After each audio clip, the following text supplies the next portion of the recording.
할렐루야. 1월 28일 속회 예배를 드리겠습니다. 우리는 지난 시간 여호수아 1장 1절에서 9절의 말씀을 통해서 강하고 담대하라는 제목을 가지고 은혜 받는 시간 되었습니다.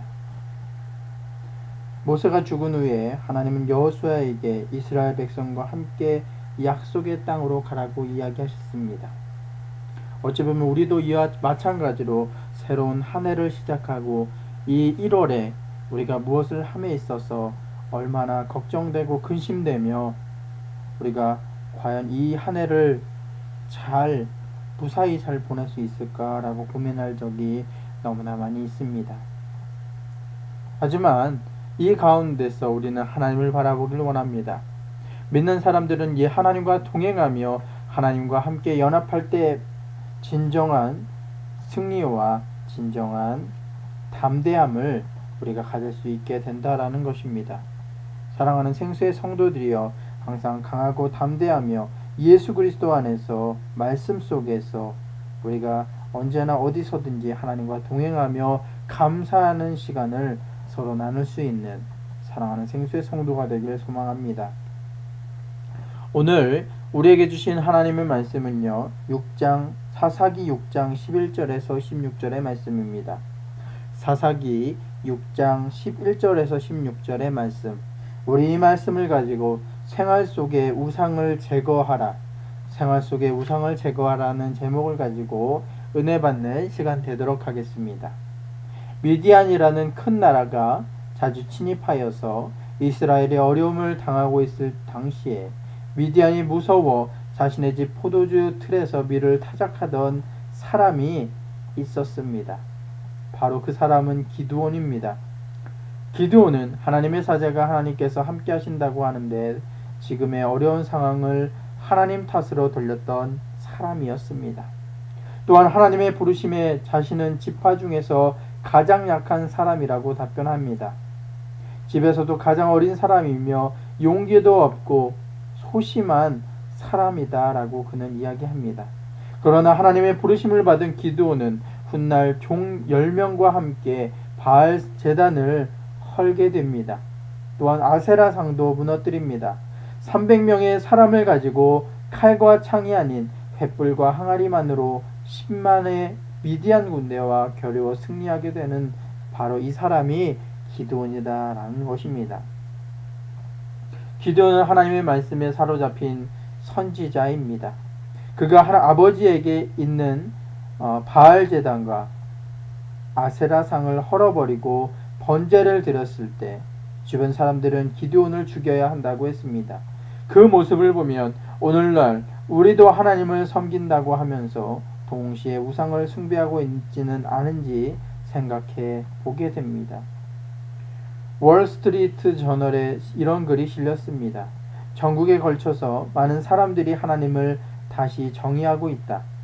사람들이 자신들의 영적인 욕구에 맞추어 하나님에 대한 기발하고 개인주의적인 생각들을 받아들이고 있다. 오늘날 현대인들은 자신을 감동시키는 것이면 무조건 따라하는 습성이 있다.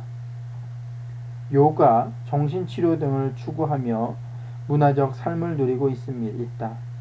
나는 스스로 있는 자이다 라고 말씀하신 살아계신 하나님을 예배하고 경배하는 대신 자기 자신의 영적인 욕구와 필요에 맞는 신을 만들어내기를 선호하고 있다고 월스트리트 저널은 이야기합니다. 기드온이 살던 시대에 왜 미디안이라는 나라가 침입을 하게 되었습니까? 이스라엘의 영적인 상태를 보면 쉽게 이해할 수 있습니다. 하나님을 섬기면서 동시에 바알과 아세라상을 만들어 놓고 함께 섬겼기 때문입니다. 오늘날 우리는 비교적 평안하고 풍요로운 시대를 살고 있습니다. 그래서인지 영적인 갈망이 그 어느 때보다 큽니다. 그러면서도 하나님을 찾기보다는 다른 것에서 충족하려고 합니다. 모든 것의 기준이 여전히 자기 자신에게 있습니다. 하나님은 자기 백성을 아버지에게로 다시 되돌리기 위해 위기를 만들어내십니다. 그래서 하나님은 보호의 손길을 거두시고 자기 백성이 스스로 선택한 결과들을 감당하며 살아가게 허락하십니다.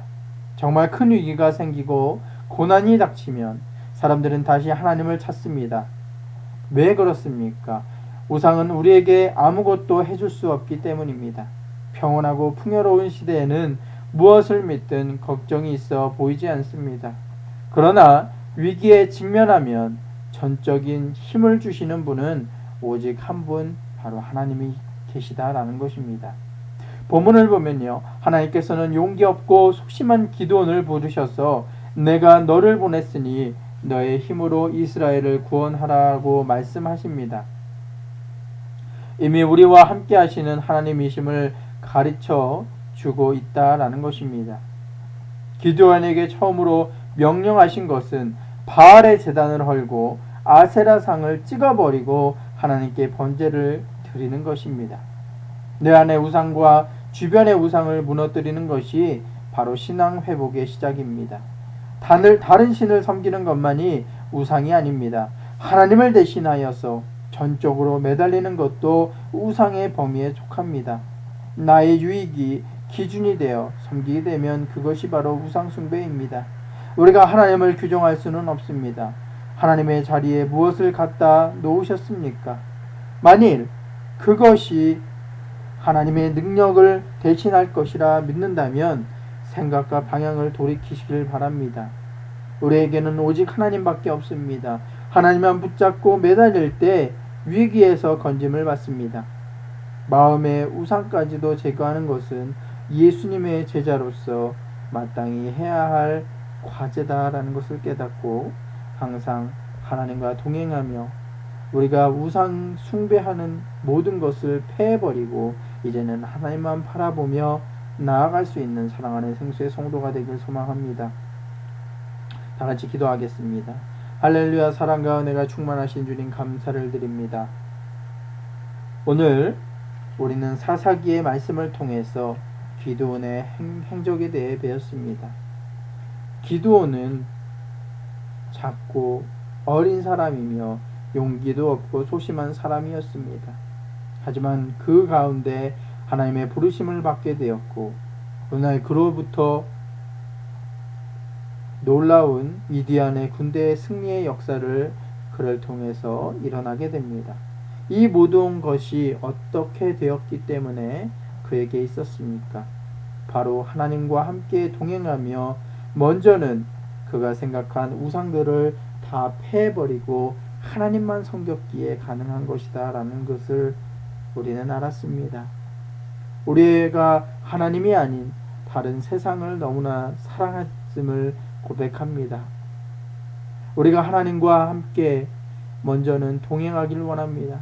우리가 갖고 있던 모든 생각을 이제는 벗어버리고 이제는 주님 앞에 내려놓으며 하나님과 함께 동행하며 동거할 수 있는 사랑하는 생수의 성도가 되게 하여 주시옵소서. 예수 그리스도의 이름으로 감사하며 기도드렸습니다. 아멘.